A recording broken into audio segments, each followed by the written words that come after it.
So because there's very often a lack of trust and a resistance to change initiatives in organisations, that makes it especially important that leaders lead clearly and directly and from the front, and that communication, not just from leaders but across the whole organisation, is consistent, coherent and timely. Many of us are so resistant to change is that we feel manipulated and that we don't feel listened to and we don't feel our views are respected. We feel that we're like in a parent-child situation where we're the child and the senior manager is saying, you must do this. Very often I don't think people in organisations have been treated as adults and have had the rationale for change sufficiently put to them. They haven't been listened to. They haven't had their ideas valued or even considered. Even if the ideas don't have any value, they haven't been attended to. They don't feel that they've made a contribution or that there is a place for their contribution in the change process. You know, there are all sorts of reasons why people resist change.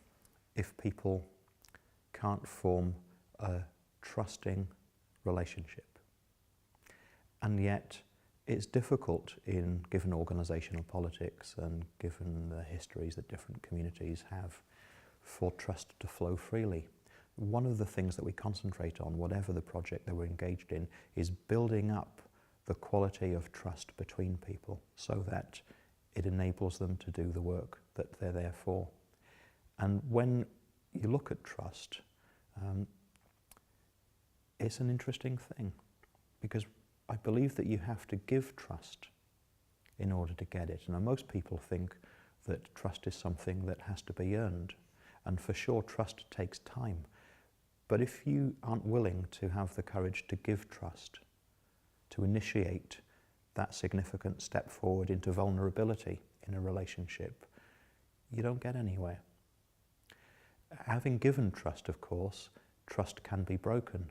So part of what we do when we work with trust is to look at how to heal breaches in trust, how to create trust, and how to maintain trust. These are fundamental skills on any project and fundamental skills in any human relationship.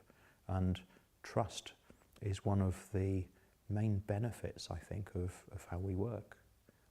Our work results in more trusting relationships. It oils the wheels so that after we're gone from a company, the relationships that we've helped create and maintain and support can continue. It is sometimes difficult to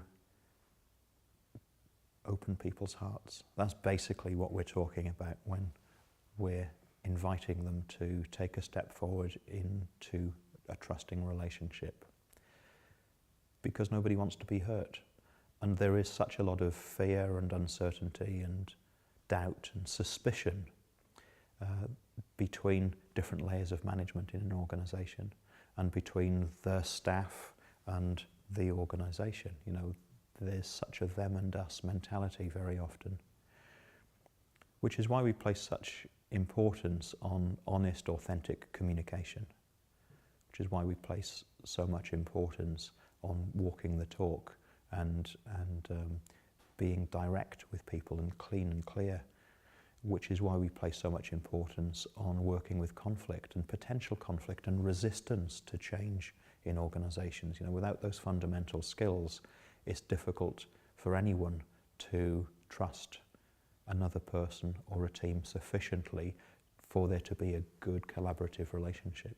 So there's a very clear link for me between change management, corporate communications, learning and development and innovation.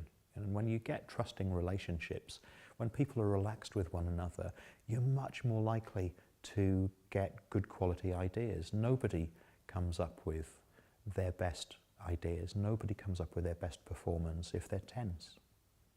So you have to relax people. And how can that happen if you don't feel that you can have your voice heard, that you don't have clear direction? How can that happen if you don't feel that your contribution, as modest as it is still important to the overall success?